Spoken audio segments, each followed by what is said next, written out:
Breaking news. Here's why Japan needs Russia. Japan's economic situation is critical. After facing trade problems with China and having tensions with the United States and the European Union, Japan is facing a major financial crisis. Western markets, like the European Union, are in crisis and are not interested in buying Japanese products like they used to. Japan doesn't have many options and is now forced to reconsider its relationship with Russia, a country it had previously decided to set aside due to sanctions. Despite Japan's promises to stop selling cars to Russia because of the sanctions, data from the Japanese Ministry of Finance reveals a completely different reality. Compared to the same period last year, Japan has increased its car exports to Russia by 132.2%, a significant increase that shows they cannot cope with their economic crisis without returning to this market. Tokyo has also increased its exports of vehicle components to Moscow by 21.3% year-on-year in September, demonstrating a clear change of course in Japan's trade policy. This change in strategy comes after Japan reduced its passenger car shipments by 11.3% in April, believing that it could rely on other markets, such as the United States, the European Union, or even Mexico. However, competition is fierce in many of these countries, and Japan has been unable to secure a significant market share. The car market in countries like Mexico remains attractive, but new technological options from Chinese manufacturers offer better value for money and technology. For example, the Chinese SUV mentioned is priced at around 500,000 pesos, an affordable cost for many Mexicans, unlike Japanese cars, which are losing competitiveness in this and other international markets. Meanwhile, in places like the United States and Europe, local economic crises have reduced demand for cars, as people struggle to meet basic needs like energy or rent, which reduces their purchasing power. Another trend affecting the global automotive market is the push for electric vehicles, but this sector still faces significant challenges, especially in countries like the European Union, where high energy costs make charging an electric vehicle more expensive than using traditional fuel. This discourages the purchase of these vehicles and leaves Japan in a complicated situation, as its competitiveness in this sector has not advanced enough compared to other countries like China. Despite all these factors, Japan is experiencing a rebound in its trade relations with Russia. While the West may not be aware of this, Japan is gradually increasing its exports to Russia to deal with its own crisis. This economic rebound has been seen in the last 2 months, marking the first increase since the conflict between Russia and Ukraine began.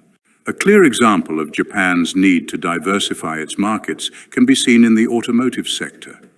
Japan is struggling to sell its vehicles in markets that used to be strong, such as the European Union and the United States. As a result, it is returning to Russia, a market that, although not its first choice due to sanctions, is now essential for the survival of its automotive industry. While other Western countries have reduced or eliminated their sales to Russia, Japan has returned to this market despite political tensions. Another important aspect is Japan's energy dependence on Russia. Although Japan has tried to diversify its energy sources, currently around 70% of the energy it consumes comes from Russia. This also shows that Western sanctions have not had the desired impact on Japan, which still needs cheap energy to keep its economy running. On the other hand, while Japan tries to revitalize its trade relations with Russia, China has established itself as a key ally of Moscow. The relationship between China and Russia has strengthened their cooperation in multiple sectors, including automotive and energy. Instead of relying on Japan, Russia has started buying more Chinese vehicles, which shows a clear alignment between these two Asian giants. Japan, for its part, is seeing that its former trading partners like China are no longer interested in its products. The relationship between Japan and Russia remains complicated, but on a commercial level, it is clear that both countries are willing to cooperate when the situation requires it. Russia has proven to be a reliable partner for Japan in terms of energy, and is now becoming one again in the automotive sector. Despite the difficulties they have faced in recent years, Japan has no choice but to return to Russia to keep its economy afloat. In short, Japan needs Russia to keep its economy running, especially in key sectors such as automotive and energy. Meanwhile, the West, led by the United States and the European Union, continues to impose sanctions that have not achieved the desired results. Japan is making a pragmatic decision by returning to trade with Russia, which could mean a major shift in global geopolitics. Meanwhile, other companies that tried to pull out of Russia, such as Apple or Microsoft, are seeing how their efforts to return to the Russian market have not been well received by consumers, which shows that political decisions can have lasting consequences in the business world. In this context, we are likely to see more cooperation between Japan and Russia in the coming months, as both countries look for ways to cope with Western sanctions and keep their economies running. The relationship between Russia and Japan is like a movie full of unexpected twists and turns, don't you think? Since they met in the 17th century, these two countries have had moments of friendship and others of conflict. Remember the Russo-Japanese War of 1904 and 1905? It was a before and after.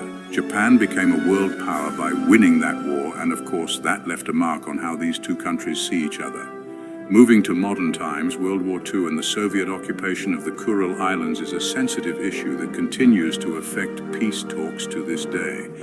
But despite the tensions of the past, the economy has brought them together. Japan, as it does not have many natural resources, needs to import energy, and that's where Russia comes in, with its huge oil and gas reserves as a very important partner. This energy exchange has made their economies intertwined. They are like two pieces of a puzzle. On the political front, things are more complicated. Japan is a close friend of the United States and is also a member of the G7, which sometimes puts it in a difficult position with Russia, especially with Western sanctions. But even so, both countries have managed to find ways to work together on issues that benefit both of them, navigating the complex world of politics. In short, the relationship between Russia and Japan is a delicate dance between history, economics, and politics.